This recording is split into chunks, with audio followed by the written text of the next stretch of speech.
আসসালামু আলাইকুম। সবাই কেমন আছেন? বাংলাদেশের মানুষের সবচেয়ে প্রিয় একটা খাদ্য আলু। গরিব বলেন, বড়লোক বলেন, যত রকমের মানুষ আছে সবার প্রিয় খাদ্য আলু। তো এই আলু নিয়ে সিন্ডিকেট চলতেছে। অসহায় গরিব মানুষ যারা দিন আনে দিন খায়, হয়তো অনেক সময় টাকা টুকা থাকে না কাছে, অর্থ সংকট হয়, দুটো আলু চারটা আলু ভর্তা দিয়ে দুপুরে সকালে খেতে পারে। সেই আলু নিয়ে সিন্ডিকেট করতেছে এই স্বৈরাচার হাসিনার নাতিপুতিরা। স্বৈরাচার হাসিনা চলে গেছে, তাদের নাতিপুতি থুয়ে গেছে। তো বড় বড় কলেস্টারে কোটি কোটি টন আলু রেখে দেয় বড় বড় ব্যাপারীরা, আড়তদাররা মজুত করে। মাঝে একটা খবরে দেখলাম আপনার আলু সম্ভবত 22 টাকা কেনা, সেই আলু 65 টাকা করে বিক্রি করতেছে পাইকারি। তো হাসিনা চলে গেছে, হাসিনার নাতিপুতি যারা আছে বর্তমানে ব্যবসা করে, বড় বড় ব্যবসায়ী, সিন্ডিকেট, তো এরা এদের মাথা জেগে গেছে। তো ভাই এসব করবেন না, গরিবের পেটে লাথি মারবেন না। আলু নিয়ে মহা সংকট না দেশেরও দেশ নিয়ে সংকট, অর্থনৈতিক নিয়ে সংকট, আর এই চান্সে আপনারা আলু নিয়ে খেলা করতেছেন, গরিবের পেটে লাথি মারতেছেন। তা গরিবের পেটে লাথি মেরেন না।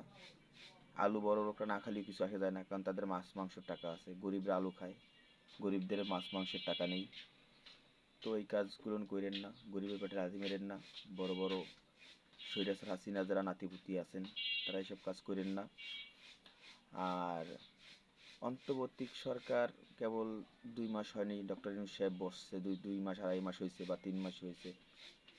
তার ভিতরে এই 3 মাসের ভিতরে কয়েক হাজার দাবি নিয়ে যাচ্ছে লোকজন, কয়েক হাজার দাবি নিয়ে রোড গার্ড ব্লক করতেছে, এই সমাবেশ সেই সমাবেশ, এই আন্দোলন সেই আন্দোলন। কেবল 2 মাস হয়নি, তত্ত্বাবধায়ক সরকার মানে অন্তর্বর্তীকারী সরকার ডক্টর ইউনূস খুব বিপদে পড়ে গেছে। যে 17 বছর কেউ এরকম আন্দোলন করে নাই। টোটালে 17 বছরে যতগুলো আন্দোলন হয়েছে তার চেয়ে 2 মাসে বেশি আন্দোলন হয়েছে। টোটালে 17 বছরে যে আন্দোলন হয়েছে বাংলাদেশে, তার চেয়ে 3 গুণ বেশি হয়েছে এই 2 মাসে। 2 দিন পর সুইপার যায় বলবে আমাদের সরকারি করে দাও, না হলে সমস্যা।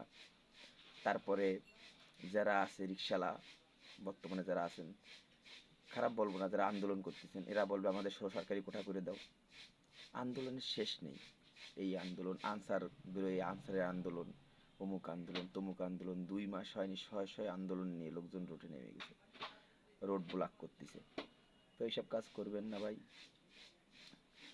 এসব কাজ ভালো না। এত বছর করেননি, একটু বসতে দেন, বুঝতে দেন, সবাইরই তো দেখবে। 2 মাসে মহাভারত কিছু করতে পারে না, 2 মাসে মহাভারত করার কোনো সিস্টেম নেই। জন্ম থেকে কেউ করতে পারেনি। ব্রিটিশ থেকে, যুদ্ধের পর থেকে বা 71-এর পর থেকে আজ পর্যন্ত কারো চাহিদা কেউ পূরণ করতে পারেনি। একটু সময় দেন গুজগাছ করার জন্য। আওয়ামী লীগের মানে শেখ হাসিনা স্বৈরাচারের নাতিপুতি হইয়েন না সবাই। সে তো চলে গেছে, কিন্তু বিপদে ফেলাইতে গেছে তাকে নাতিপুতিকে। তো আর আলুর সিন্ডিকেটটা খুব বাংলাদেশে ভয়ঙ্কর ব্যাপার হয়ে যাচ্ছে, কারণ বাংলাদেশের জনগণ আলুটার পরে বেশি নির্ভরশীল, অন্তত গরিব মানুষ যারা দিন আনে দিন খায়। এসে রিক্সাওয়ালা বলেন, ভ্যানওয়ালা বলেন, বা গরিব যত গরিব মানুষ বলেন যারা দিন আনে দিন খায়, তাদের উপরে খুব অত্যাচার করা হচ্ছে।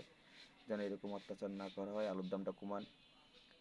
বাংলাদেশে আলুর সংকট নেই, ইন্ডিয়া থেকে আসতেছে, পাকিস্তান থেকে আসে। বাংলাদেশে প্রচুর পরিমাণ আলু হয়, বিশ্বের 4 নম্বরে আছে বাংলাদেশ আলু আলু উৎপাদনকারী হিসেবে।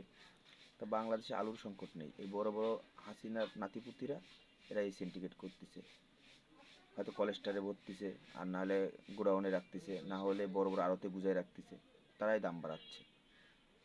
তো ভালো থাকবেন, অন্তত গরিবের দিকে নজর দেন, স্বৈরাচারী হয়েন না, আর স্বৈরাচারের নাতিপুতি হয়েন না। ভালো থাকবেন সবাই, আসসালামু আলাইকুম।